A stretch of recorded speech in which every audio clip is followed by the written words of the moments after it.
사랑의 아버지 하나님, 정말 보잘것없고 못난 이 죄인을 구원해 주셔서 당신의 자녀 삼아주신 은혜를 생각할 때 진심으로 감사드립니다. 나는 주님이 사랑하신 사랑으로 사랑하지 못했습니다.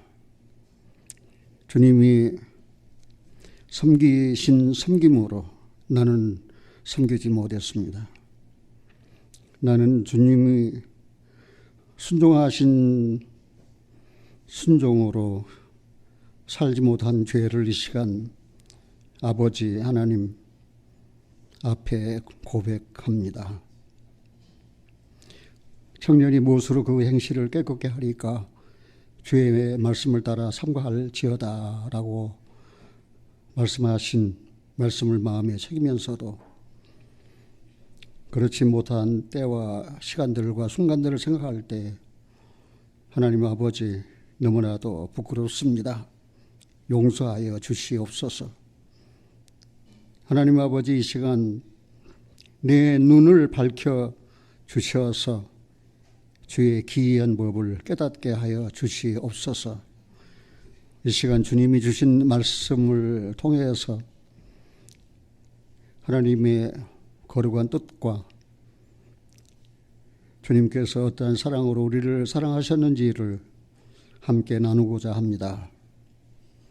성령으로 이 시간 우리 마음에 충만케 하셔서 들을 수 있는 귀를 열어주시고 볼 수 있는 눈을 열어주시고 깨달을 수 있는 마음을 허락하여 주시옵소서. 우리 주 예수 그리스도 이름으로 기도하옵나이다. 아멘.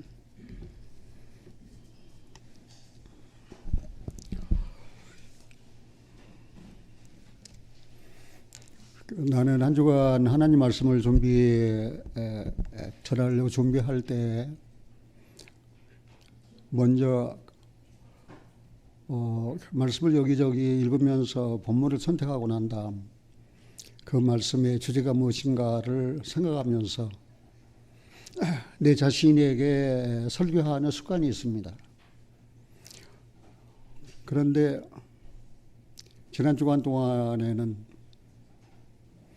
내가 무엇을 설교해야 될지 아무것도 생각이 나지를 않는 정말 어두운 마음이었습니다. 그러면서 흑암 중에 빛이 일어난다고 하나님께서 말씀하셨는데 또 주님이 약속하신 대로 세상을 떠나면서 내가 과연 너희를 버리지 아니하고 떠나지 아니하리라.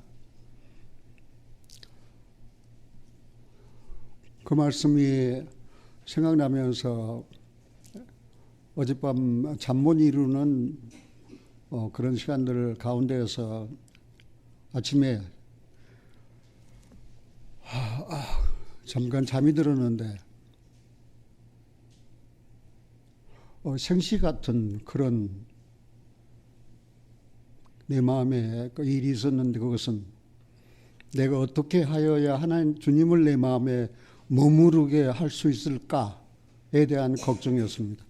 어떻게 하면 주님을 내 마음에 머무르게 하실 수 있을까? 나를 고아와 같이 버리지 아니하고 그리고 떠나지 아니하고 항상 내 마음에 머물러 계실까? 그런 생각이 또 들면서 기도를 많이 하면 주님이 내 마음에 머물러 계실까? 이건 생시가 아닙니다. 내가 생시 같은 그런 꿈결 속에 잠깐 잠이 드는데 성경을 많이 읽으면 주님이 내 마음에서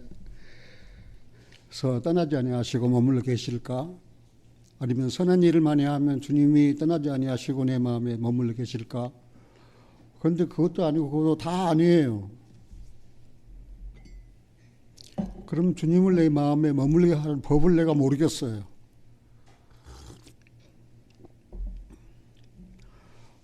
마지막에 결론적으로 내 마음이 그러는 거야. 너의 연약함이다. 네가 연약함을 깨달을 때 내가 너를 떠나지 아니하고 너를 버리지 않을 것이다. 그리고 딱 눈을 떴는데 그게 내 삶에서 경험한 대로 정답인 것 같아요. 주님이 나에게 머무르게 하는 일이 있다면 내 연약함을 깨닫는 거다. 그래서 저는 그 순간 하나님 앞에 너무 감사해요. 나를 그렇게 지혜롭게, 나를 그렇게 명철하게, 나를 그렇게 그런 사람으로 만들지 아니하고 나를 연약한 존재로. 그래서 내 연약함을 내가 깨닫게 되었을 때 나는 주님께 감사하고, 주님이 떠나지 마시옵소서, 주님께서 내 마음에 머물러 내 주인이 되시옵소서 영원토록. 그러면서 막 성경이 이제 꼬리를 물고 생각나는 거예요. 하늘에서 주 외에 누가 내게 있으려 땅에서 주님밖에 나의 사모할 자 없습니다. 그렇습니다. 주님밖에 없습니다. 하늘에서도 주님밖에 없습니다. 땅에서도 주님밖에 없습니다. 그러면서 내 육체와 내 마음은 초단하지만 하나님은 영원한 내 마음의 분깃이십니다. 대저주를 멀리 떠난 자는 망하지만 여호와를 가까이함이 내게 복이라.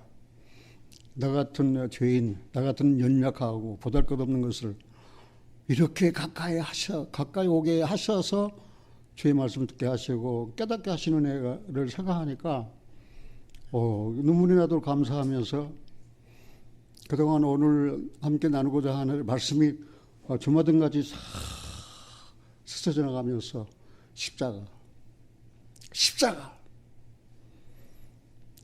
십자가에서 무슨 일이 일어났느냐. 그래서 십자가에서 일어난 일을 생각하니까 정말 눈물이 나고, 사도 바울도 일평생 십자가의 도를 전하다가 그도 죽을 때 교수형으로 십자가에서 그 일생을 끝맞았다는 사실 생각할 때, 나 신앙생활도 십자가로 시작된 신앙이면 십자가 밑에 살다가 이제 십자가로 내 인생을 마감하는 것이 하나님의 뜻이다. 그래서 그리스도인으로서 주님과 동행하면서 어떤 괴로움, 어떤 시련, 어떤 핍박, 어떤 고통, 어떤 환란이 올지라도, 내가 시편을 지금 편집한 가운데 그 다윗의 신앙이 말입니다. 그 너무나도 위대해요. 그것은 그 다윗은 말입니다. 인생으로서, 사람으로서 겪어야 할 그 수많은 고난을 겪었는데, 시편 27편 가운데서는 10절에서는 부모는 나를 버렸으나 주님은 나를 버리지 않으셨습니다. 부모는 나를 버렸지만 주님은 나를 버리셨나. 그러면서 그 모든 시련과 고난을 주님을 의지하고 승리했던 그런 아주 모범적인 그런 믿음의 사람이었던 것을 생각하니까 저 또한 하나님 앞에 참 감사해. 버림을 받는다는 건 즐거운 일이 아니에요. 버림을 받는다는 건 슬픈 일입니다. 그러나 주님도 버림을 당하셨어요. 믿음의 선진들도 그렇게 버림을 당했어요. 그러나 하나님을 버리지 않았다는 사실입니다.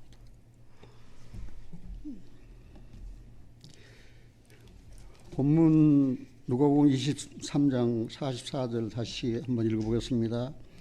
때가 제60쯤 돼 해가 빛을 잃고 온 땅에 어두움이 임하여 제90까지 계속하며 성소시장이 한가운데가 찢어지더라. 예수께서 큰 소리로 불러 가라사대 아버지여 내 영혼을 아버지 손에 부탁나이다 하고 이 말씀을 하신 후 운명하시다. 백부장이 그 된 일을 보고 하나님께 영광을 돌려가로되 이 사람은 정령의 의인이었도다 하고 이를 구경하러 모인 무리도 그 된 일을 보고 다 가슴을 두드리며 돌아가고 예수의 아는 자들과 및 갈릴리로부터 따라온 여자들도 다 멀리 서서 이 일을 보니라. 다 이 일을 보니라. 받은 게 무엇입니까? 십자가의 사건입니다. 십자가입니다. 저는 형제자매들에게 묻고 싶습니다. 십자가를 보셨습니까? 우리가 예수님 당시 그렇게 잔인한 살인 강도들이나 또 흉악한 죄인들을 십자가 형벌로 다스렸습니다.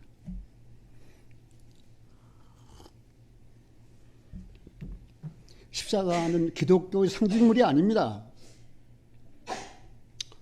십자가 만들어서 지붕에 세우기도 하고 십자가 배지를 가슴에 달기도 하지만은 십자가는 기독교 상징물이 아니었습니다. 십자가는 흉악한 죄인을 벌주는 형틀입니다. 이 십자가 형틀, 그 십자가를 지는 사람에게는 큰 고통이 따라왔습니다. 그리고 치욕스러웠습니다. 그리고 이 십자가 형에 처형된 사람은 자기 십자가를 지고 처형장으로 갔습니다. 처형장에 도착하면 처형될 사람의 옷을 벗깁니다. 그리고 손과 발에 큰 못을 박습니다. 매질을 합니다. 가죽끈에 끝에 쇠뭉치가 달린 그런 채찍으로 매질을 합니다. 매질을 할 때 그 가죽끈에 달린 쇠붙이가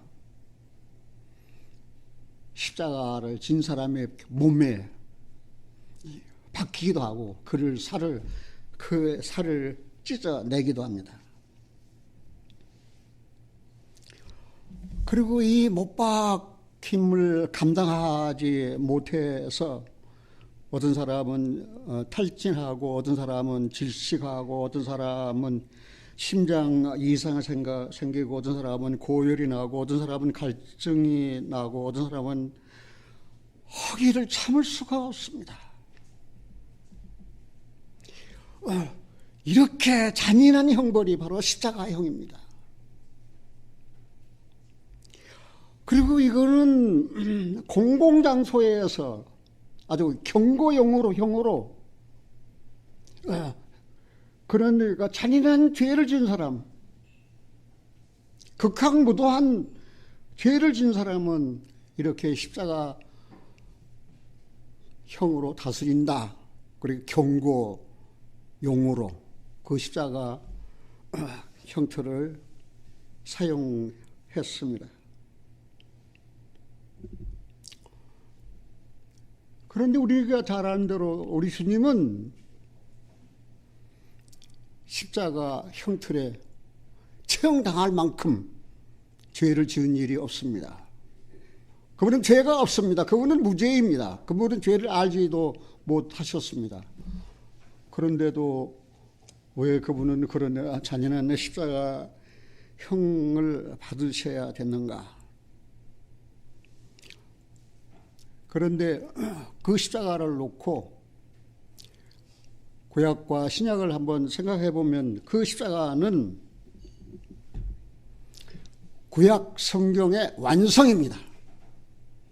그 십자가는 율법의 마침입니다. 염소와 송아지 피로 속죄 제사를 드리던 일도 이제는 다 끝난 것입니다. 대제사장이나 들어갈 수 있는 지성소 일이 밝혀진 것입니다.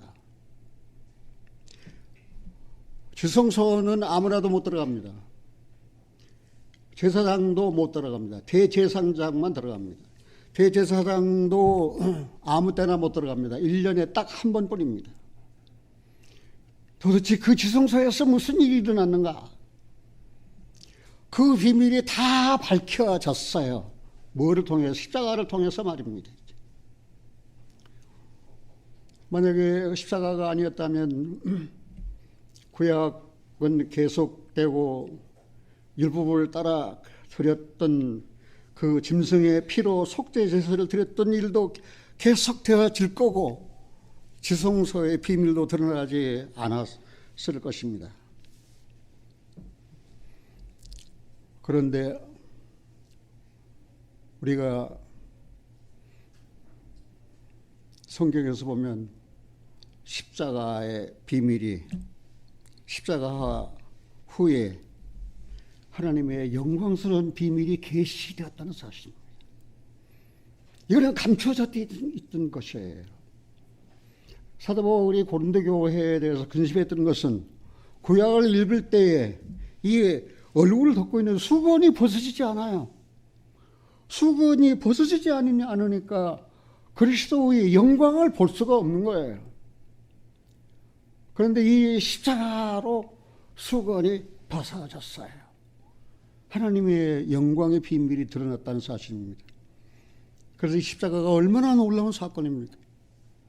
이거는 역사적으로 그렇지만 신앙생활하는 개인에게도 이 십자가의 사건은 정말 놀라운 사건이에요.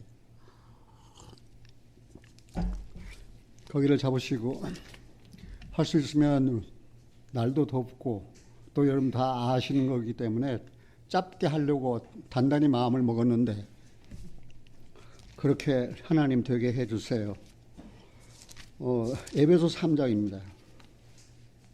에베소 3장 9절입니다. 에베소 3장 9절 같이 읽겠습니다. 영원부터 만물을 창조하신 하나님 속에 감추었던 비밀의 경륜이 어떤 것을 드러내게 하려 하심이라.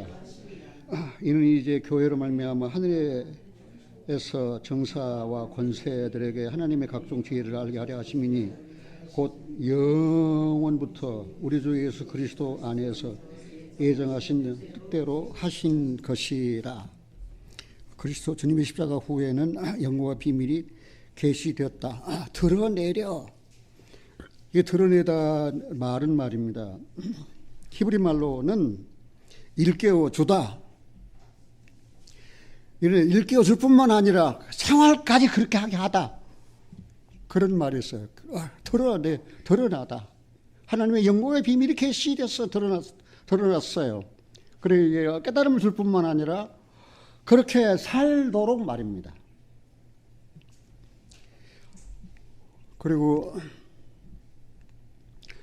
저는 복음서를 읽으면서 주님이 십자가에 못 박히셨어요. 우리가 아까 본문에도 얘기했지만은 아버지 내 영혼을 아버지 손에 부탁하나이다 하고 운명하셨다. 운명하셨다. 그럼 이제 어떻게 될 것인가? 주님이 운명해 버렸는데, 그리고 주님이 떠나버리셨는데, 그런데 감사하게도 그 십자가 후에 성령이 오셨다는 사실입니다. 그래서 성경 보면은 세 시대로 나눴습니다. 아버지 시대 구약입니다. 그리고 아들의 시대 예수님이 인간의 몸을 입고 세상에 와 계시는 그 시대까지. 그런데 십자가에 죽으시고 운명하셨어요. 이제 어떻게 하란 말입니까? 내가 너에게 실상을 말한다. 내가 떠나가는 것이 너에게 유익이라. 내가 가지 아니하면 보혜사 성령이 오시지 않는다. 성령이 오시면 죄에 대하여 의에 대하여 심판에 대하여 세상을 책망하신다. 보혜사 성령은 자기 것을 가지고 너희에게 나타나지 아니하고 내 것을 가지고 너희에게 나타나겠습니다. 성령이 오시면 내가 한 말을 생각나게 하고 깨닫게 해 주실 것이다. 그런데 약속대로 성령 오셨잖아요. 지금은 성령 시대예요. 지금은 성령 시대예요. 그걸 그리스도인들이 절대 망각해서는 안 돼요. 지금은 성령의 시대예요. 지금은 성령으로 주님은 내 마음에 임재해 계셔요. 그 주님을 내가 내 마음에 붙들어 모셔야 되는데, 내가 세상 끝날까지 내일 버리지 아니하고 떠나지 아니하실 거라고 했는데 어떤 때에는 주님을 만날 수가 없어요. 내 삶에서 마음이 어두워요. 기쁨이 없어요. 감사가 없어요. 평안이 없어요. 그런데 깨닫고 보면 그런 가운데서도 주님은 내 안에 임재해 계셔요. 주님이 여기 계시거늘. 형 에서의 장자권을 탈취하고 형이 죽이려고 하니까 부모와 형을 떠나서 이제는 도망가다가 어떻습니까? 한 곳에 만나서 밤이 되니까 자야 되니까 야곱은 돌을 취해서 벽에를 하고 잠을 잤는데 하나님께서 꿈에 그에게 나타나셨어요. 그리고 깨고 난 다음에 뭐라 했습니까? 주님께서 과연 여기 계시거늘 저희는 깨닫지 못했다는 거예요. 저도 그런 순간을 내 신앙생활 가운데 참 많이 만났어요. 주께서 여기 계시는 걸 그래요. 버리지 아니하고 떠나지 아니하신다는 거짓말 하시지 않는데, 그런데도 내가 마음이 어두워가지고 깨닫지를 못했어요. 그리고 어떻게 주님 미안해요. 잘못했어요.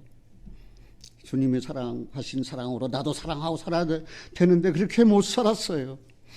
용서하여 주세요. 주님이 섬기신 섬김으로 나도 섬기고 살아야 되는데 내가 그렇게 못 살았어요. 주님이 순종하신 순종으로 나도 순종하고 살아야 되는데 내가 그렇게 못 살았어요. 나를 징계하세요. 나를 벌주세요. 나를 때리세요. 아프게 때리세요. 상처가 나도록 때리세요. 온 세상 죄를 담당하신 주님께서 십자가에서 당하신 그 고통, 그 고난, 나도 그렇게 하나님 처형하여 주세요.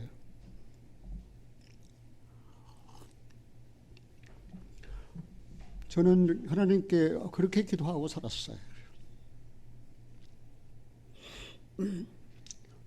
그런데 주님은 곧 나는 나를 위하여 네 허물을 도말하자니 네 죄를 기억지 않을게. 그렇게 사랑스러운 말씀으로 내 마음에 임재해 계셔서 나를 위로하시고 치료하시는 그 주님의 은혜로운 손길을 생각할 때 나는 너무너무 고맙고 감사했어요. 그 십자가 후에 성령을 보내셔서 하나님의 깊은 비밀이라도 통달하게 하셨어요. 사랑하신 여러분들이 성령으로 하지 않으면 하나님의 깊은 비밀을 절대 알 수가 없어요. 통달할 수가 없어요. 고린도 전서 2장 한번 찾아보겠습니다. 고린도전서 2장입니다. 9절입니다. 시간이 없으니까 빨리 읽습니다. 기록된 바 하나님이 자기를 사랑하는 자들을 위하여 예비하신 모든 것은 눈으로 보지 못하고 귀로도 듣지 못하고 사람의 마음으로 생각지 못하였다 함과 같으니라. 10절 같이 읽습니다. 오직 하나님이 성령으로 이것을 우리에게 보이셨으니 성령은 모든 것 곧 하나님의 깊은 것이라도 통달하시느니라. 예, 성령으로 이것을 우리에게 보이셨다. 귀로 들을 수도 없고 눈으로 볼 수도 없고 마음으로 깨달을 수도 없던 하나님의 그 영광스러운 비밀을 성령이 오셔서 깨닫게 하셨다 그 말입니다. 그래서 성령으로 거듭나라는 것이에요. 성령으로 거듭나지 않으면 하나님의 일을 알 수가 없어요. 하나님의 비밀을 통달할 수가 없어요. 하늘나라에 들어갈 수가 없어요. 성령만이 하나님의 깊은 비밀이라도 통달하신 거예요. 그런데 사도 바울이 성령으로 거듭나기 전에는 그는 율법 아래 매여가지고 말입니다.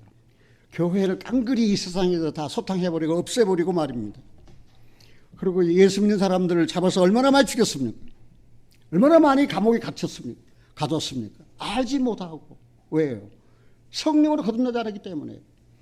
그러니 그 율법을 따라서 말입니다.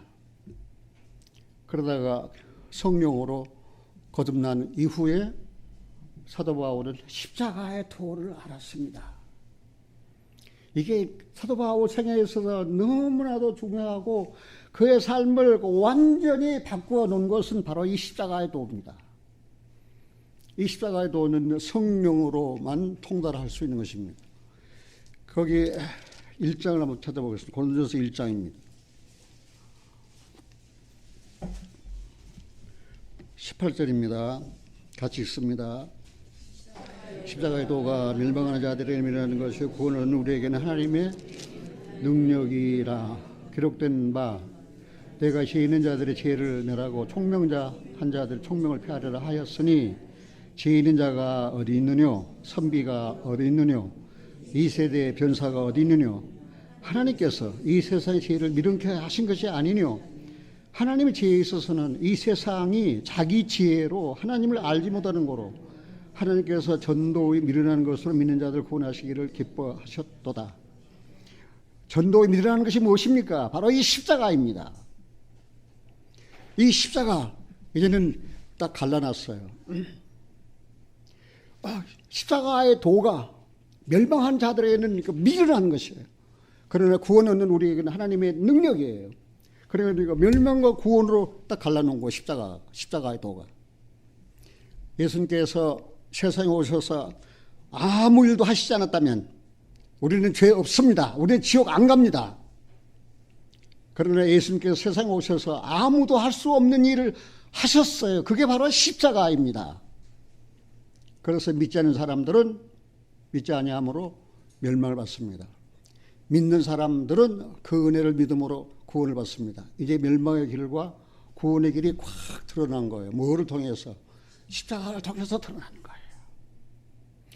만약에 이 십자가의 도가 없었다면 십자가에서 인간의 죄, 인류의 죄를 담당하신 일이 없었다면 인간들은 죄 없어요. 같이 한번 해봅시다. 죄에 대하여 함은 나를 믿지 아니함이요. 뭐가 죄예요? 살인을 해서 지옥 가지 않습니다. 거짓말해서 지옥 가지 않습니다. 도둑질해서 지옥 가지 않습니다. 그런 죄는 예수님께서 당신의 등 뒤에 짊어지고 가셔서 십자가에서 못 박으셨습니다. 죄에 대한 형벌을 예수님이 대신 다 받으셨습니다. 그러면 뭐가 죄인가? 그 십자가의 일을 믿지 않는 게 죄라는 사실입니다. 십자가 내가 처음 볼 때에 내 마음에 큰 고통 사라져. 오늘 믿고서 내 눈 밝았네. 참 내 기쁨 영원하도다. 십자가의 도를 깨달은 사람은 그렇게 찬송을 합니다.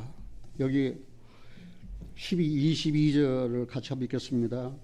유대인은 표적을 구하고 헬라인은 지혜를 찾으나 우리는 십자가에 못 박히신 그리스도를 전하니 유대인에게는 거리끼는 것이요 이방인에게는 미련한 것이로되 오직 부르심을 입은 자들에게는 유대인이나 헬라인이나 그리스도는 하나님의 능력이요 하나님의 지혜니라. 여기 세 종류 사람이 나와요. 하나는 유대인입니다. 유대인들은 말입니다. 표적을 구해요. 또 하나는 헬라인입니다. 이방인입니다. 이방인들은 지혜를 구합니다. 근데 여기는 우리라고 하는 새로운 무리들이 등장합니다. 이 우리가 십자가의 도를 깨달은 사람들입니다. 바로 교회입니다. 성령으로 거듭난 교회입니다. 우리는 표적을 구하지 않습니다. 지혜를 찾지도 않습니다. 우리는 뭐라고 그랬어요? 우리는 십자가에 못 박힌 그리스도를 전한다. 십자가에 못 박힌 그리스도 전한다. 요즘 교회도 보면 그렇습니다. 그 표적을 구하는 사람, 어떤 사람은 내가 안수하면 안진방위가 일어서고 말입니다. 어쩌고 기적이 일어나고 신유 은사가 일어나고. 십자가로는 없어요. 지혜를 찾아요. 사랑하신 여러분들, 표적을 구하는 사람이 누구예요? 유대인. 나는 모태 교인인데. 그러나 뭐가 없어? 십자가도가 없어요. 그게 멸망합니다. 나는 지혜가 있는데. 우리 교회 매월 첫째 주 성경 퀴즈 하죠. 그러면 거기 1등 난 분이 누구입니까? 와, 대단한 분들이에요. 정말 대단한 분들이에요. 나는 참 너무나도 고맙고 감사해요. 젊었을 때 내 모습을 보는 것 같아요. 우리 교회에서 성경 퀴즈 대회 하자 하나요? 매번 1등이 이창범입니다. 왜? 나는 기억력 하나는 타고난 사람이에요. 서양사 배울 때 선생님 노트 해주면은 다음번 시험 본다. 그 노트 한 거 다 외워버려요. 그럼 시험 보면은 뭡니까? 1등이지 뭘. 노트 한 걸 다 외워버리는. 그래서 중학교 졸업할 때 도지사 상을 탔어요. 그렇게 기억력 하나는 아주 그냥 끝내줬어요. 그래서 지금은 아니에요. 미안합니다. 내 자랑한 것 같아서. 그런데 사실이니까 어쩔 수 없죠. 세 종류 사람 누구예요? 유대인, 이방인, 그다음 하나 누구예요? 우리인데 이 우리가 누구예요? 교회인데 유대인은 표적을, 그리고 이방인은 지혜를, 우리는 십자가예요. 십자가를 전하는 거예요. 십자가의 도를 전하는 거예요. 그래서 멸망하지 않고 구원받도록 그렇게 인도하는 것입니다. 자, 이제 본론으로 들어가서 십자가에서 무슨 일이 일어났는가? 첫째, 속죄가 일어났다. 뭐가 일어났어요? 속죄가 일어났어요. 갈라디아 3장 13절에 그리스도께서 우리를 위하여 저주를 받은 바 되어서 일부 저주에서 우리를 속량하셨으니 기록된 바 나무에 달린 자마다 저주 아래 있는 자라 하였습니다. 여기 그리스도께서 우리 죄를 위하여 저주를 받으셨습니다. 그리고 구약 성경에서도 나무에 달린 자마다 저주 아래에 있는 자라 하였습니다.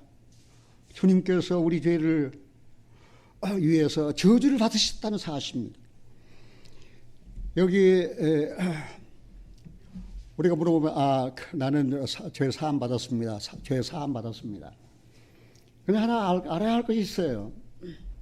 죄 사함 받았다 하는 말과 속죄와 속량이라는 말이 다릅니다. 나 죄 사함 받았어요. 이거 너무 가벼운 의미예요.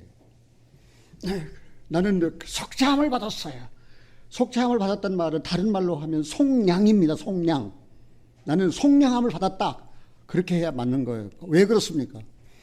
속량함을 받았다라고 하는 말은 한때 내가 노예였을 때에 내가 팔려갔었는데 어떤 선한 분이 오셔서 내 몸값을 대신 지불하고 나를 사셔서 이제 가라, 자유롭게 살아라. 그것이 속량이에요. 속량의 의미가 바로 그거예요. 사도 바울은 이 사실을 확실히 깨달았어요. 사도행전 20장 한번 찾아보겠습니다. 사도행전 20장입니다.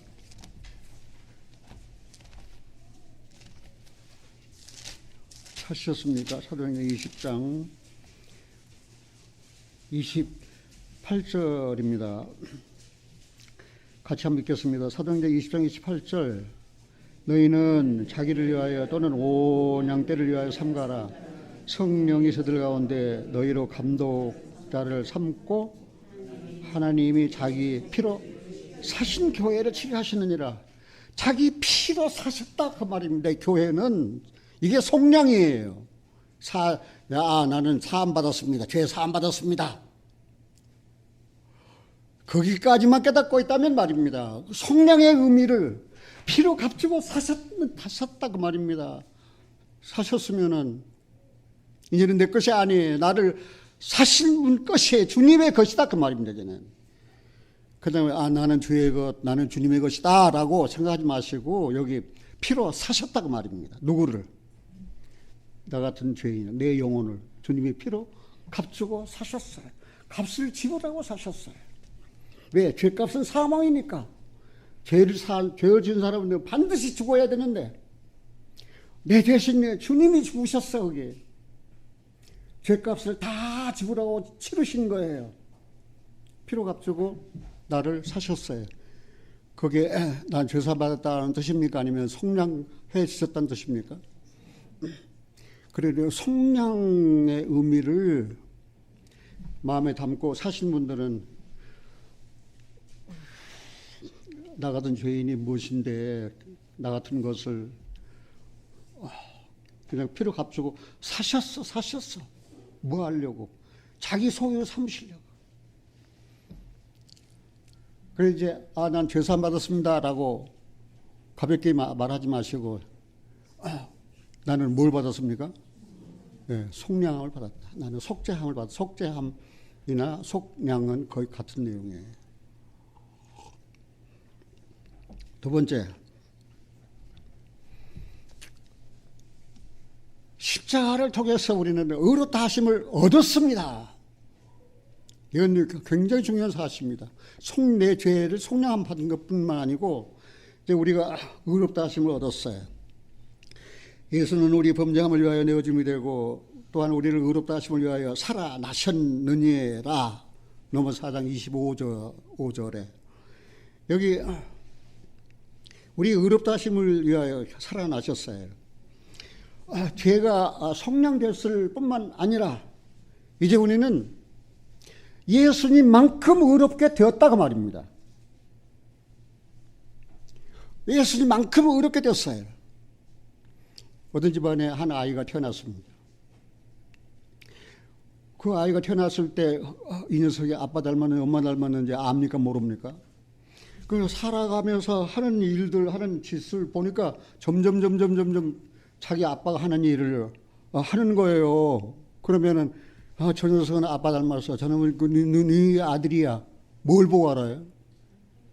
처음 태어났을 때는 몰라요.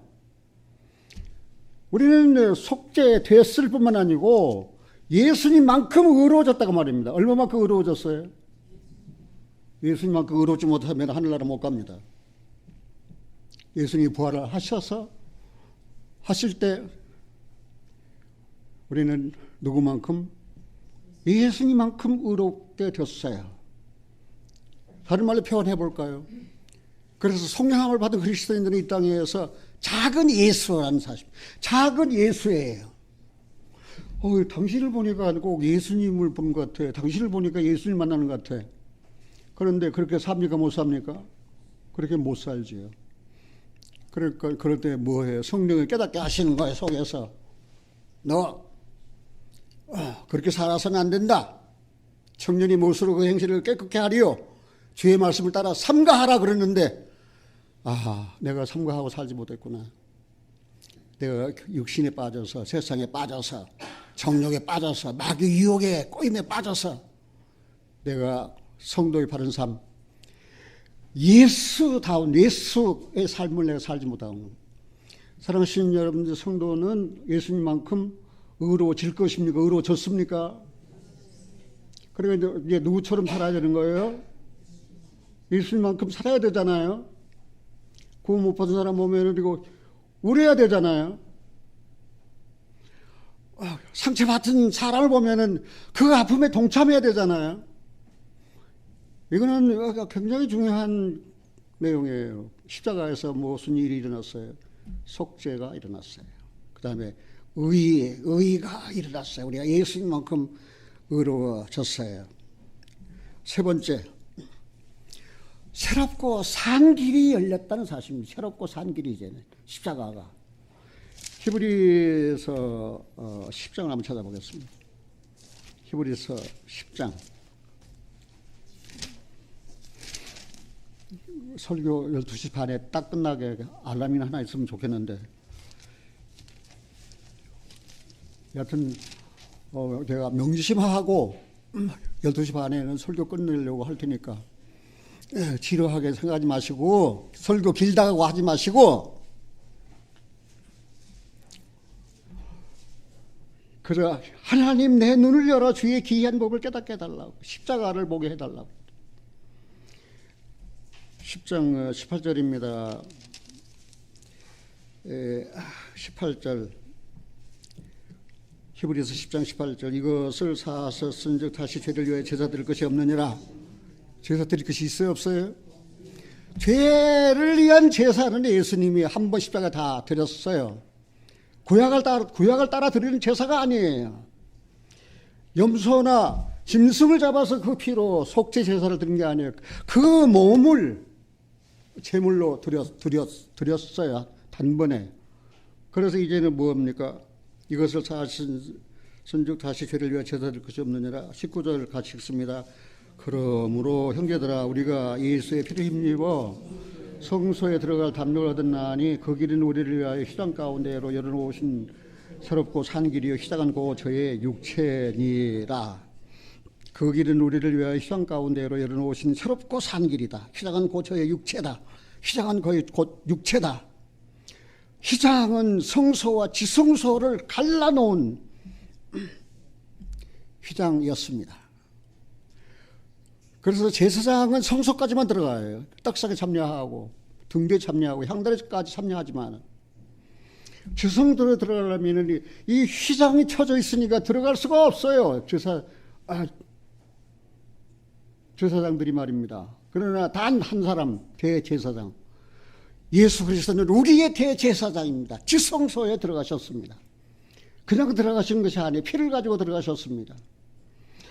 속죄소, 시은소, 그 언약궤의 뚜껑이 시은소예요. 시은소, 베풀 시자, 은혜 의자, 이르소자. 은혜를 베푸는 곳, 그게 시은소예요.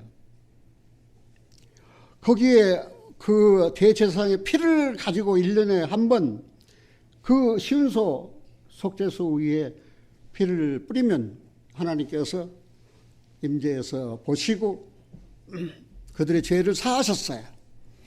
그들의 죄가 사함받았다는 증거가 무엇입니까? 지성소에 들어가서 그 백성의 죄를 위하여 제사를 드리는데, 하나님이 안 받으셨으면 제사장이 지성소에서 못 나오고 죽어요. 제사장이 죽어요. 그러면 백성의 죄가 용서 안 돼요. 안 됐다는 증거예요. 그런데 백성이 살았다는 증거, 제사장이 살아있어야 백성의 죄가 사해져요. 그럼 지성소에 들어간 대제사장 눈을 보입니까? 안 보입니까? 안 보이니까 제사장이 입었던 에봇 겉옷에 성류 하나, 금박울 하나, 성류 하나, 금박울 하나, 성류 하나, 금박울 하나, 성류 하나, 금박울 하나, 성류 하나, 금박울 하나. 그래가지고 가서 움직이니까 뭡니까? 딸랑딸랑 소리가 나잖아요. 그럼 밖에서 기다리고 있던 사람들은 딸랑딸랑 아직도 소리가 나는구나. 제사장이 안 죽었구나. 우리 죄를 속죄하기 위해서 들어간 제사장이 아직도 안 죽었구나. 살아계시구나. 그런데 속죄 제사를 다 마치고 지성소에서 제사장이 나왔어요. 그 백성이 이제 제사장 봤습니까? 못 봤습니까? 봤어요. 하나님 아버지 감사합니다. 우리 대제사장을 통해서 드린 이 속죄 제사를 하나님께서 연락 받으시고 액셉트 받으시고 우리 죄를 사하셨습니다.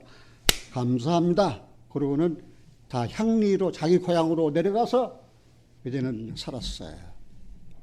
이제 속죄받은 백성으로서 감사하게 살았어요. 그것이 구약이에요. 그런데 신약에서는 어떻게 됐습니까? 예수님은 우리의 대제사장으로 이 세상에 오셨어요. 그리고 그 몸을 단번에 제물로 드리셨어요. 그 제물을 받았다는 증거가 곧 무엇입니까? 예수 그리스도께서 부활하셨다는 사실입니다. 살아나셨다는 사실입니다.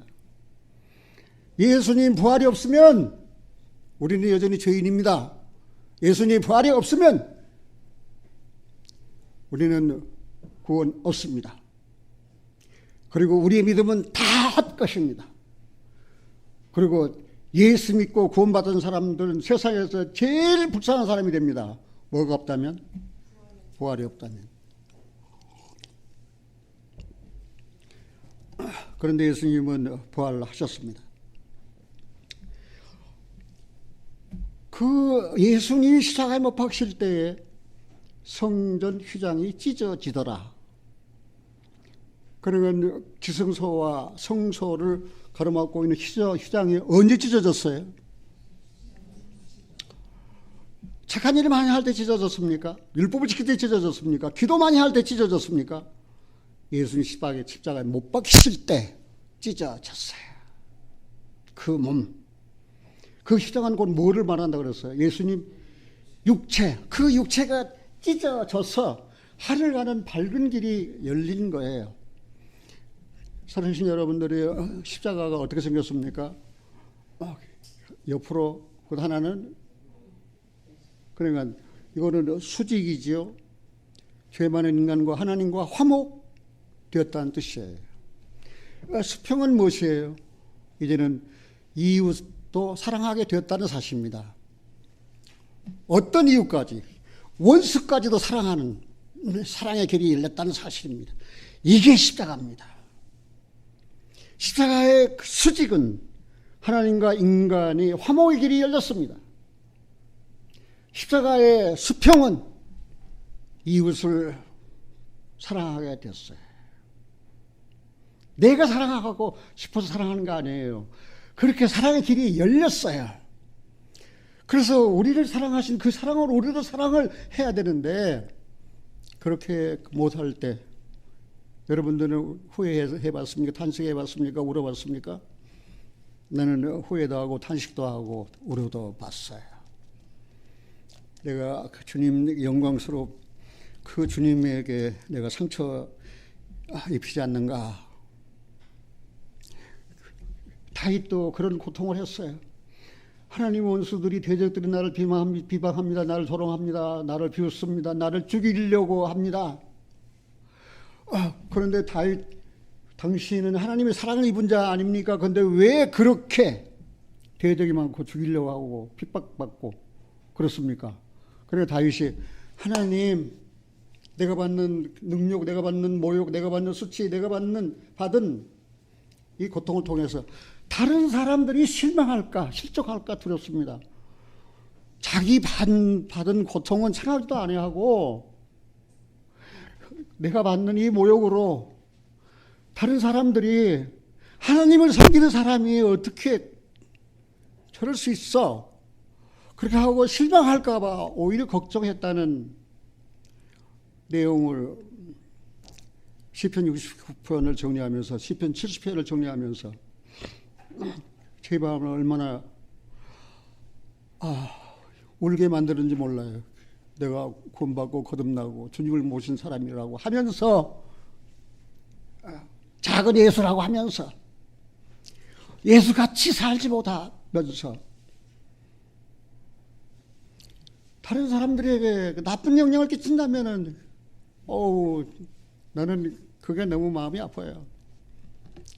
사랑하신 여러분들, 우리가 예수님 같이 못 살면 다른 사람에게 비방거리가 될 뿐만 아니고 그리고 예수님에게 오는 사람들을 다 쫓아버리는 거예요. 어떤 사람 그런 간증을 했어요. 나는 그 교회 장로 보니까 나는 예수 믿기 싫다고 말입니다. 나는 그 교회 장로 보니까 예수를 믿고 싶다고 그래야 되는데 그 교회 장로 보니까 나는 예수 믿기 싫다 이거야. 행여나 나의 삶을 통해서 그런 일이 일어날까 봐 솔직히 노심초사하고 살아왔고 살고 있고 앞으로도 그렇게 살 것입니다. 그리고 영광스러운 간증이 있었어요. 이제 본문으로 돌아가 보겠습니다.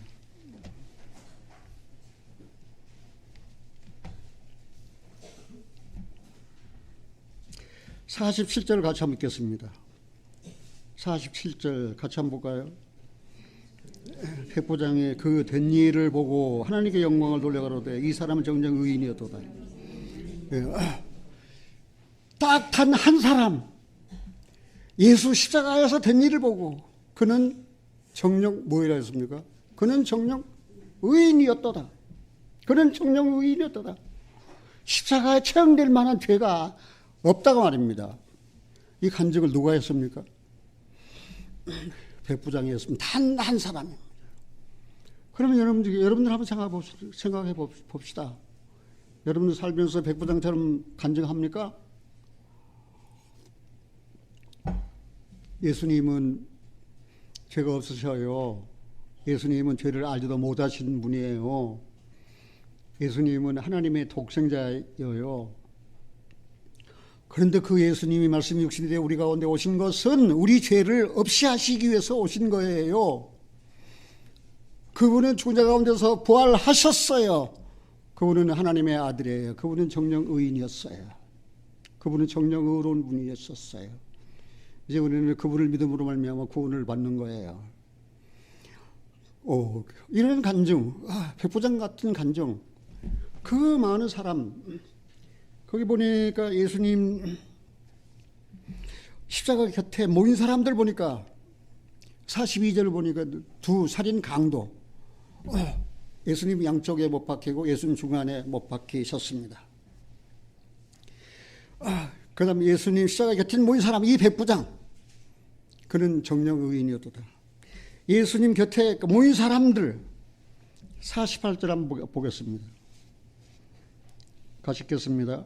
이를 구경하러 모인 무리도 그 된 일을 보고 다 가슴을 두드리며 돌아가고. 구경하러 모인 사람들도 있어요. 구경꾼들도 있어요. 십자가가 무슨 구경할 일입니까? 그런데 구경꾼들도 있었다는 사실입니다. 그 구경꾼들도 다 보고 예수님이 십자가에 달리셔서 그 된 일을 보고 가슴을 치면서 돌아갔다 이 말입니다. 구경꾼들도 말입니다. 처음에는 관심 없이 그냥 십자가 형태를 얻은 사람 죽는데 가서 보자. 그러고 모인 무리들이 말입니다. 구경꾼들이 되어가지고 십자가 곁에서 구경을 했어요. 그런데 그 된 일을 보고 난 다음에 그들이 어떻게 했어요? 가슴을 쳤어요. 49절 한번 볼까요? 예수의 아는 자들과 및 갈릴리로부터 따라온 여자들도 다 멀리 서서 이 일을 보니라. 예수님은 베들레헴에서 태어나셨지만 애굽에 잠깐 내려갔다가 베들레헴으로 가시지 아니하고 갈릴리 나사렛에서 가서 사셨습니다. 한 가지로 나사렛에 내려가셔서 부모님을 섬기고 사셨습니다. 30년 동안. 그리고 이제 공중 앞에 나타난 것이 3년 동안입니다. 공생애입니다.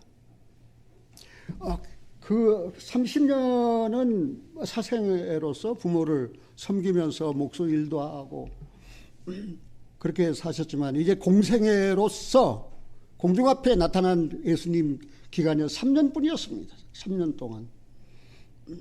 33년 동안을 세상에 계셔 벙어리와 소경과 비천한 사람 불쌍히 여기시던 주가 오늘날 이 고난을 당함은 무슨 연고뇨. 내 죄 때문입니다. 내 죄를 속량하시기 위해서입니다. 그렇게 살인강도들, 백부장들, 구경하러 온 사람들, 그리고 예수를 아는 자들, 갈릴리에서부터 예수님을 따라온 여자들, 또 이 일을 어떻게 한다고 그랬어요? 그 된 일을 보고 가슴을 두드렸다 했습니다. 사랑하신 여러분들이, 십자가의 사건이 세상 한쪽 구석에서 그냥 아무도 몰래 된 것이 아닙니다. 공공연한 장소에서 말입니다. 온 세상 사람이 다 볼 수 있는 그런 장소에서 말입니다. 그 몸을 들으셨습니다. 사랑하시는 여러분들은 십자가 구경꾼이 아닙니까? 이건 굉장히 중요한 사실입니다. 십자가의 구경꾼입니까? 아니면 백부장처럼 그 주님을 간증하시는 분입니까? 나는 아무쪼록 여러분들이 그 주님을 간증하시는 그런 분들이 되었으면 싶습니다. 십자가는 잃어버린 영혼을 사랑하신 하나님의 사랑을 나타내는 표시입니다. 우리가 아직 죄인 되었을 때 그리스도께서 십자가에 죽으심으로 하나님께서 우리에게 대한 자기의 사랑을 확증하셨습니다. 예수님은 예수님의 마지막 절규 엘리 엘리 라마 사박다니 하시니 아버지 내 영혼을 아버지 손에 부탁합니다 라고 운명하셨습니다. 마지막으로 에레미야 선지자는 죄로 말미암아 고통받고 바벨론으로 포로로 잡혀가는 자기 백성을 보고 눈물을 흘리면서 탄식하고 통곡하면서 지나가는 자야 너희에게는 상관이 없는가 생각하여 보라, 그런 예가를 지었습니다. 거기 한 곳 읽고 마치겠습니다. 에레미야 예가입니다.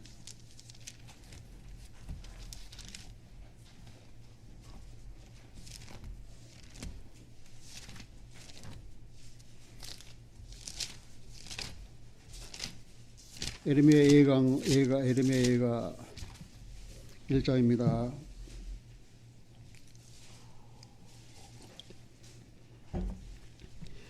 이 예가는 아주 그냥 그 간장을 쥐어 짜듯하는 그 애통, 그 고통을 노래 시로 표현하는 거예요. 예루살렘이 황폐하고 처량하게 된, 그리고 하나님의 백성이라고 하는 이 이스라엘이 말입니다, 포로로 잡혀가는 그런 광경을 본 에레미야 심장을 아주 터질 듯이 아팠어요. 여기 10절입니다. 같이 읽겠습니다. 대적이 손을 펴서 보물을 빼앗았나이다. 주께서 이미 이방인을 금하여 주의 공회에 들어오지 못하게 하셨사오나 저희가 성소에 들어가는 것을 예루살렘이 보았나이다.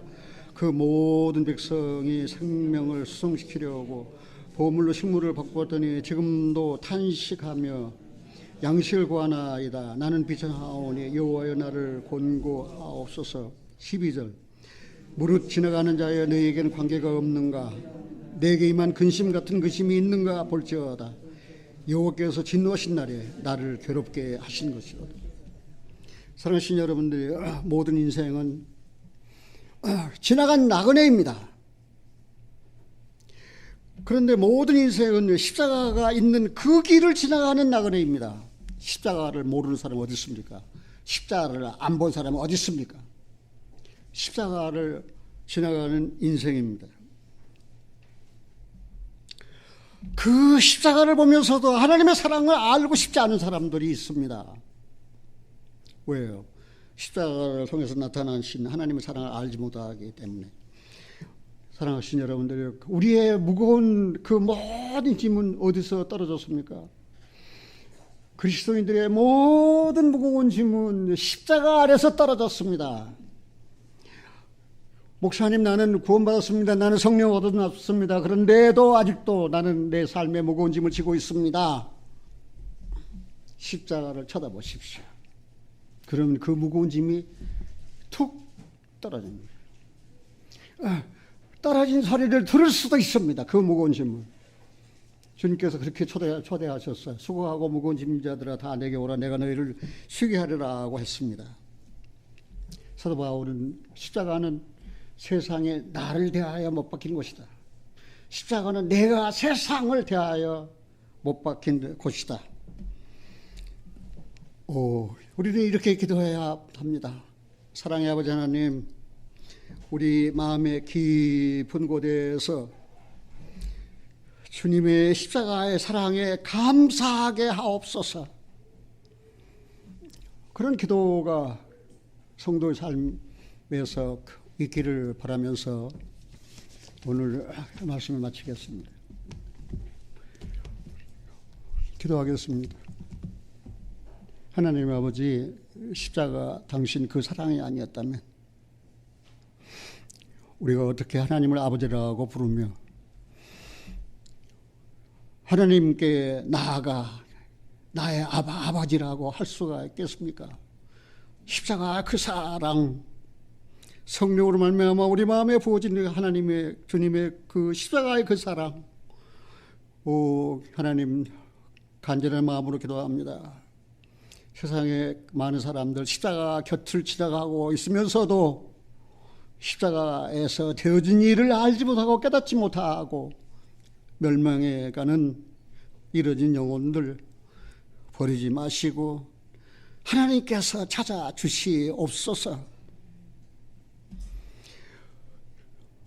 우리가 구원을 받은 성도로서 이 세상에 살아갈 때에 내가 작은 예수로 세상 산다, 그런 자부심을 가지고 나 같은 못나고 연약하고 어리석은 죄인을 위하여 우리 주님 십자가에서 희생하신 그 사랑을 항상 감사하게 하옵소서.